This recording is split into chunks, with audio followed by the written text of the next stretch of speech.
it's with great pleasure that I will turn over our presentation to Carla Harris.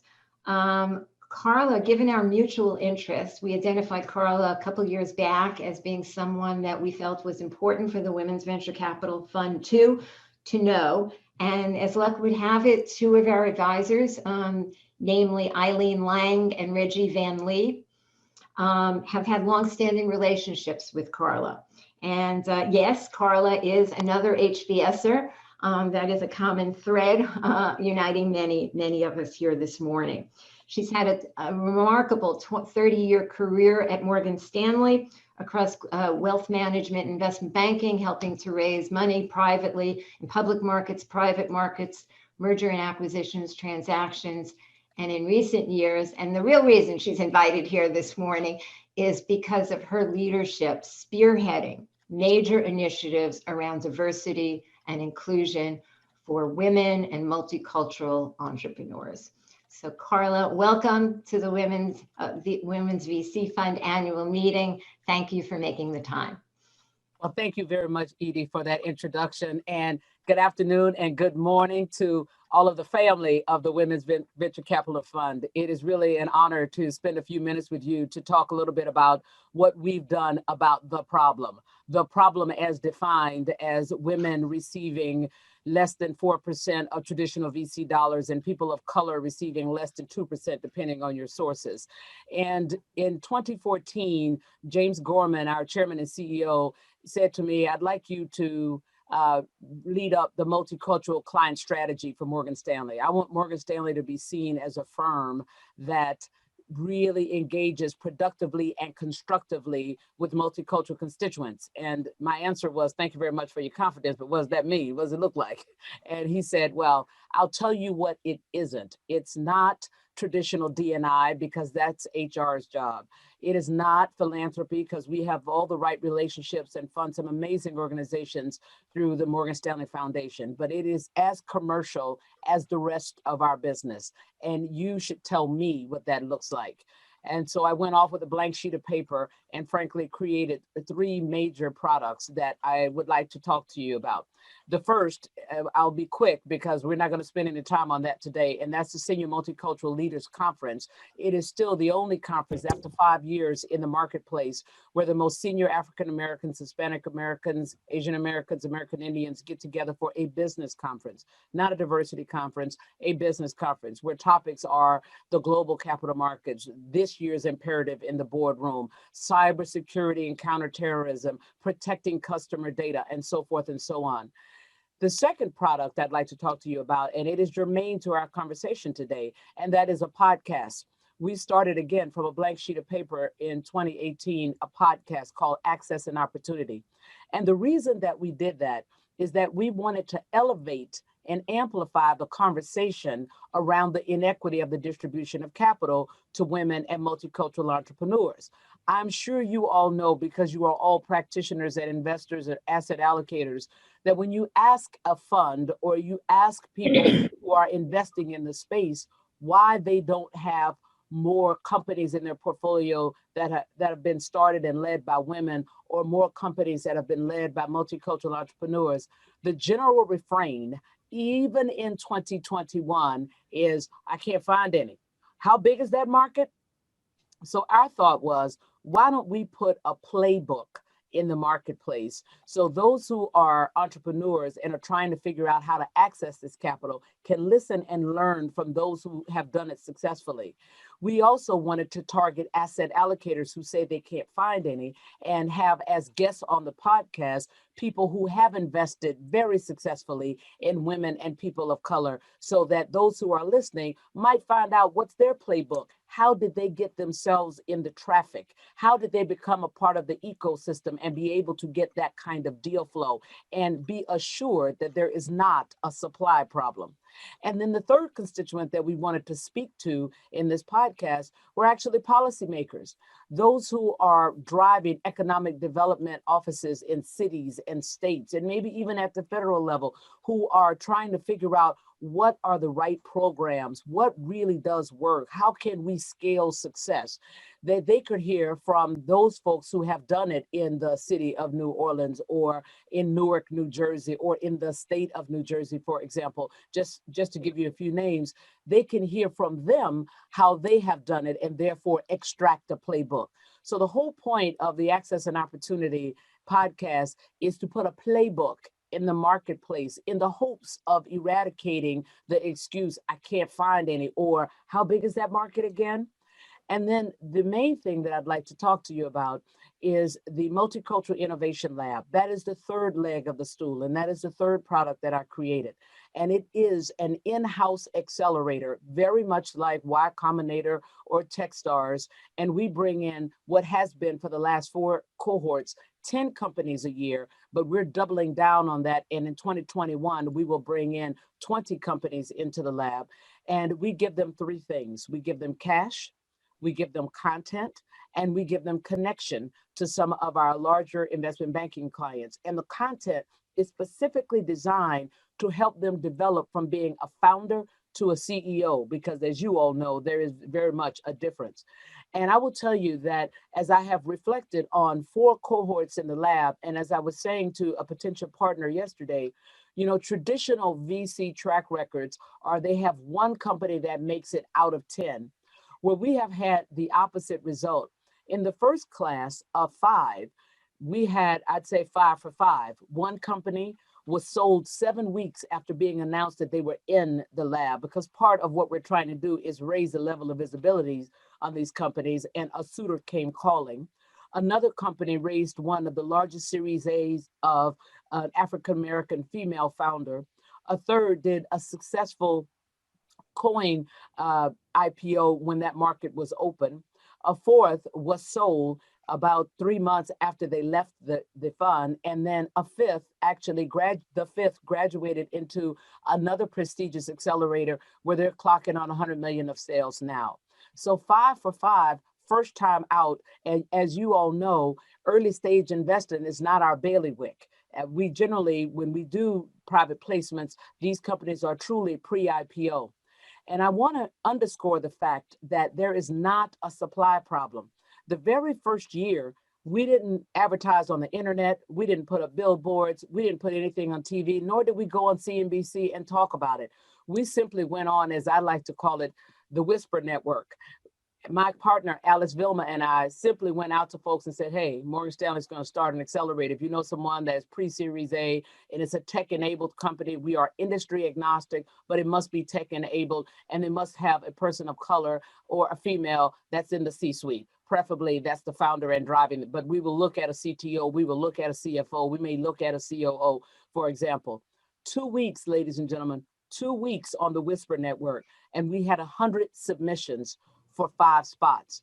The next year, we did the traditional advertising on the internet, actually had a website, and we received almost 300 submissions for 10 spots. The next year, 400. The next year, well over 500. We have just opened and actually closed our 5th cohort. They start in earnest next week, February 16th, and we had over 700 submissions for those spots. So again, I want to underscore that there is not a supply problem. Let me tell you quickly what we've learned about this.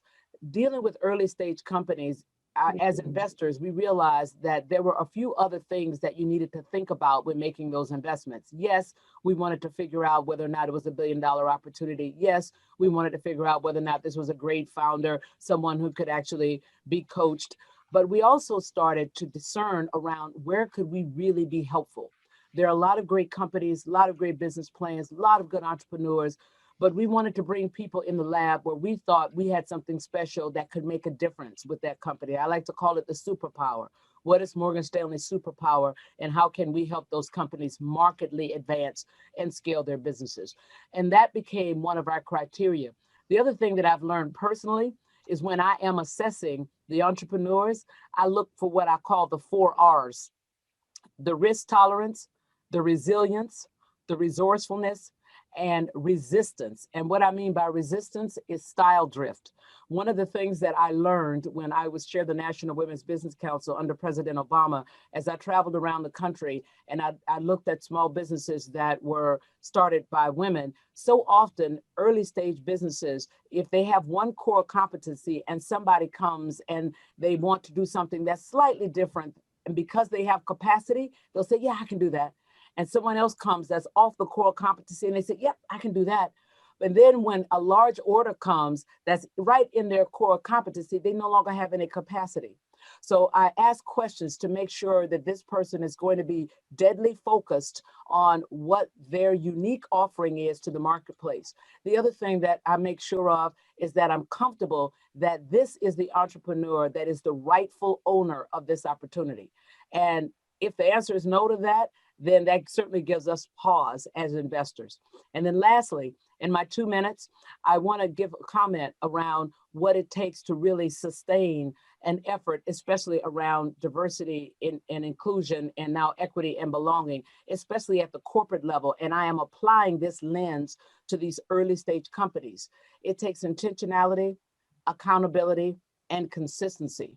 And when you think about corporate America, one of the reasons that we are not further along with diversity and inclusion is that it's been a bull market phenomenon. When things are going great, lots of focus on recruiting, lots of focus on getting people in the door. And then when we hit a bear market, you have restructurings and reductions in force, and you wipe out your pipeline. And you start all over again when there's another bull market. And the reason I bring this up is that I have had actually early stage founders who are of color or who are women who are trying and struggling to build their company in a diverse fashion, because when they need technology help, they are grabbing the first person that they can find or somebody that they went to school with, and it may or may not look like them. I had one African-American founder, after building his team for 2 years, he looked up and he was the only person of color. So the intentionality has to happen very early on.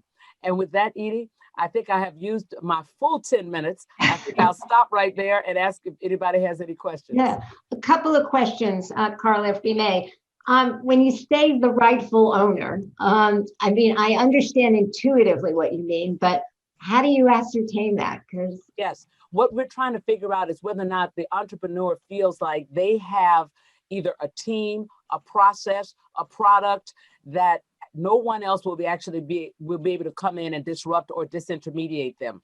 And so part of me asking that question to them is that I want to understand how they answer it, how they position it. Do they understand what their real value proposition is to the marketplace? And then we'll also ask questions around our knowledge of what the marketplace looks like and who might be competitive and who might disrupt them. So that's really what we're trying, that's the onion that we're trying to peel.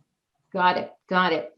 And I don't think I heard it, but I know you've done, a couple of years ago had done that phenomenal, Morgan Stanley had done that phenomenal research that I saw in Times Square, and in fact, initially sort of caught my attention around Morgan Stanley's efforts. But more recently, in the last few months, you've done some significant surveying. Anything to call out from that research in terms of inflection points or changes?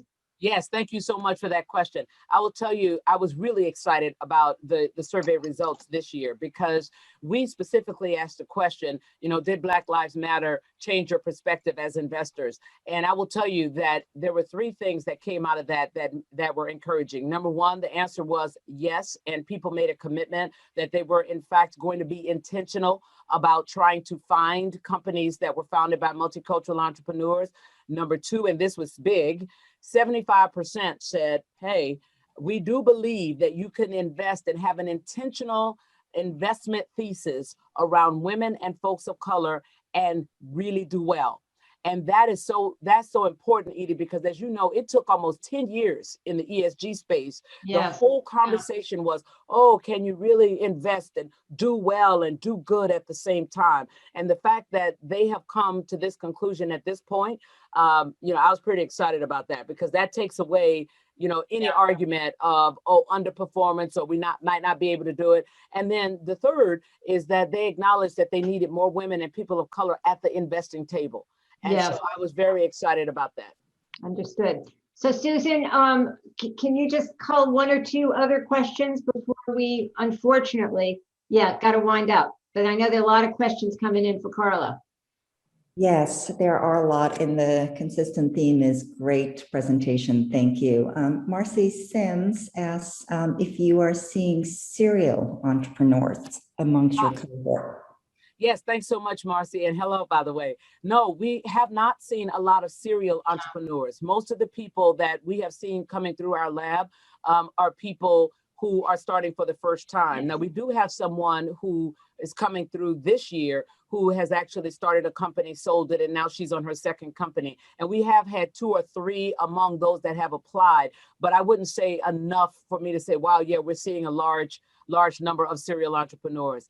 And my next piece of research, Marcy, that I am dying to do is that I have a hypothesis that women and people of color actually exit much earlier than, quote, the norm, than the larger pool. And I do believe it's because it's so difficult to raise the capital that when someone comes knocking with an acquisition offer that's, you know, a meager 8 figures, they think about taking the money versus yet another fundraise, and they go, oh, uncle, I'm done here, I'll sell. And so I'd love to dig into that a little bit more. Final question from your dear friend, Reggie Van Lee. What has been the single largest disappointment or non-intuitive discovery in your work? Yes, thank you so much, Reggie, for that question. I'll tell you, I was surprised that there were a few entrepreneurs that would not take the advice. And you know, that was surprising to me. You go through all of the rigmarole to apply, and it's not an easy process. And you have a large leading global investment bank with people who have 30 years of experience. In the case of Alice, 20 years of experience. We truly have seen it all. And yet you have other people in your ear and you resist the help and you resist the advice. So it is something now that I look very closely for, is coachability. Yeah, we do too. And it has been one of the learnings in fund, from going from fund 1 to fund 2. So entrepreneurs get a lot of advice, but it's their job to discern the jewels, the gems from the, you know, advice which is less important. Well, Carla, we'd love to spend the whole annual meeting with you, so maybe you'll come back again. It would be my pleasure. Thank you so much. It's been our week with Carla here. Thanks so much. Bye-bye. Thank you.